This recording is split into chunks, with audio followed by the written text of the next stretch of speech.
Titanic ను చూడడానికి వెళ్లిన టైటాన్ ఎలా పేలిపోయింది? టైటాన్ సబ్‌మైరైన్ బయలుదేరిన తర్వాత సముద్రంలో ఏం జరిగింది? టైటానిక్ మునిగిపోయిన ప్రదేశంలో అసలేం జరుగుతోంది? టైటాన్ సాహస యాత్ర ఎలా విషాదాంతమైంది?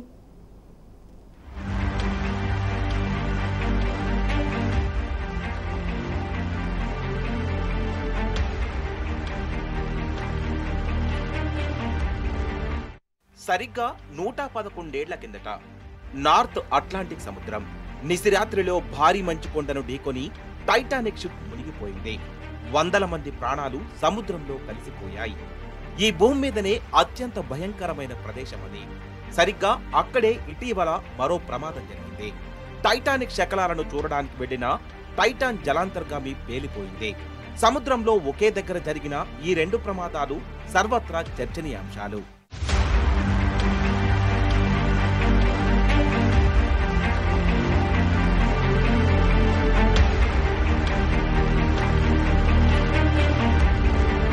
జూన్ 18 ఆదివారం నాడు ఒక సాహస యాత్ర మొదలైంది. నడిసంద్రంలో మునిగిపోయిన టైటానిక్ షిప్ ను చూసేందుకు 5 వ్యక్తులు టైటాన్ మినీ సబ్‌మైరైన్ లో బయలుదేరారు. కెనడాలోని న్యూ ఫౌండ్ ల్యాండ్ నుంచి సముద్రంలోకి దిగింది టైటాన్ సబ్‌మైరైన్. సముద్రంలో దిగిన గంటన్నర వరకు ప్రయాణం సాఫీగానే సాగింది. అప్పటికే సబ్‌మైరైన్ చాలా అడుక్కు చేరుకుంది. సరిగ్గా అప్పుడే టైటాన్ తో ఉపరితల నౌకకు కనెక్షన్ కట్ అయింది. ఆ తరువాత టైటాన్ అదృశ్యమైంది. టైటాన్ తో సంబంధాలు తెగిపోయేసరికి జలాంతర్గామిలో 96 గంటలకు సరిపడా ఆక్సిజన్ ఉంది. ఆ ఆక్సిజన్ తో అందులో ఉన్న 5 బతికి బయటపడే అవకాశం ఉంది. కానీ అధిక పీడనం వలన టైటాన్ పేలిపోయింది.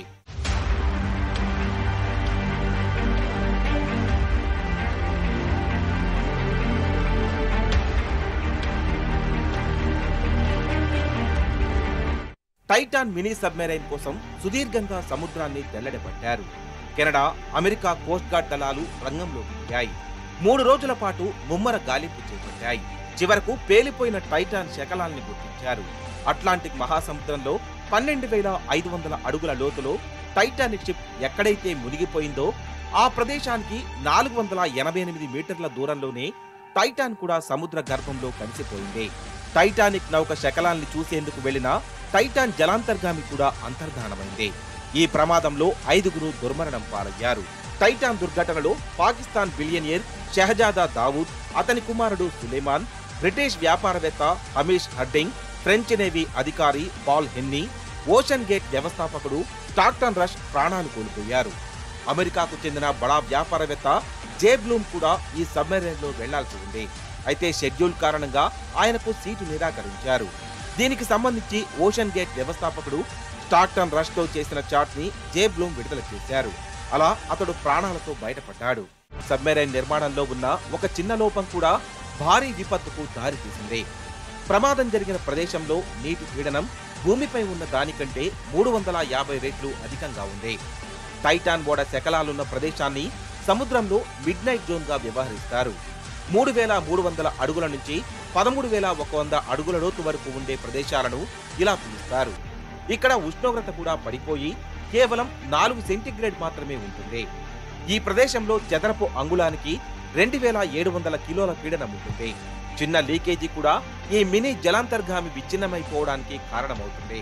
నీటిలోకి ప్రతి 10 మీటర్ల కిందకు వెళ్లే కొద్దీ ఒత్తిడి పెరిగిపోతుంది. టైటాన్ విషయంలో కూడా ఇదే జరిగింది. మినీ జలాంతర్గామిలో ఉన్నవారికి అసలేం జరుగుతుందో తెలిసేలోపే అది పేలిపోయింది. గంటకు 1,500 మైళ్ల వేగంతో ఈ ప్రమాదం జరిగినట్లు గుర్తించారు. తనతో పాటు తన 19 ఏళ్ల కొడుకు సులేమాన్ను కూడా యాత్రకు తీసుకెళ్లాడు. ఓషన్ గేట్ వ్యవస్థాపకుడు రష్ కూడా సబ్‌మైరైన్ లోకి వెళ్లి ప్రాణాలు కోల్పోయాడు. సబ్‌మైరైన్ విషాదాంతంపై లెజెండరీ దర్శకుడు జేమ్స్ కెమెరూన్ తీవ్ర విచారం వ్యక్తం చేశారు. స్వతహాగా సాహసాలను ఇష్టపడే కెమెరూన్ టైటానిక్ మునిగిపోయిన ప్రాంతాన్ని 30 సార్లకు పైగా సందర్శించారు. ఆ ప్రాంతం భూమి మీద ఉన్న అత్యంత క్రూరమైన ప్రదేశమని అనేక సందర్భాల్లో చెప్పారు. టైటానిక్ ఓడ ప్రమాదం జరిగిన చోటే మళ్లీ అదే తరహా ప్రమాదం జరగడం తనని ఆశ్చర్యపరిచిందన్నారు కెమెరూన్. సరిగ్గా టైటానిక్ మునిగిన ప్రాంతంలోనే టైటాన్ సబ్‌మైరైన్ పేలిపోవడం కెమెరూన్ తో పాటు చాలా మందిని ఆశ్చర్యపరిచింది. నిజానికి సముద్ర గర్భంలో ప్రయాణించడం అనేది ఒక పరిపక్వతతో కూడిన కళ. భద్రతా పరంగా ఎన్నో జాగ్రత్తలు తీసుకోవాలి. తనకున్న అనుభవంతో 1 గంటలోనే ఏం జరిగి ఉంటుందో విశ్లేషించి చూశారు జేమ్స్ కెమెరాన్. ఆయన చెప్పిన వివరాల ప్రకారం టైటాన్తో సంబంధాలు తెగిపోయిన సుమారు గంట తర్వాత ఒక పెద్ద శబ్దం వినిపించింది. దాన్ని హైడ్రోఫోన్ ద్వారా విన్నారు. ఆ తర్వాత ట్రాన్స్పాండర్తో సంబంధాలు పూర్తిగా తెగిపోయాయి. అప్పుడే మినీ సబ్మెరైన్ పేలిపోయింది. ప్రమాదం జరిగిన సమయంలో సబ్మెరైన్ 3500 మీటర్ల లోతులో ఉంది. ఆ తర్వాత కొద్దిసేపటికే 3800 మీటర్లు అంటే సముద్ర అడుగు భాగానికి వెళ్లిపోయింది. అక్కడ పీడనాన్ని తట్టుకోలేక జలాంతర్గామి పేలిపోయింది. ఓషన్ గేట్ మినీ సబ్మెరైన్ కు అధునాతన సెన్సార్లు ఉన్నాయి. ప్రమాదానికి ముందు ఖచ్చితంగా సబ్మెరైన్ కు పగుళ్లు ఏర్పడి ఉండాలి. ఆ సమయంలో లోపల ఉన్న వారికి ఖచ్చితంగా హెచ్చరిక సందేశాలు వెళ్తాయి. అప్పుడు వాళ్ళు వెంటనే స్పందించి అదనపు లగేజీని అక్కడే వదిలేసి అత్యవసర ద్వారం నుంచి బయటపడే ప్రయత్నం చేయాలి. కానీ ఈలోగానే టైటాన్ పేలిపోవడంతో ఎవరూ బయటపడలేకపోయారు. అందులో ఉన్న 5గురు జల సమాధయ్యారు. ఒక సాహస యాత్ర కోసం బయలుదేరిన టైటాన్ ప్రయాణం చివరికి విషాదాంతంగా ముగిసింది.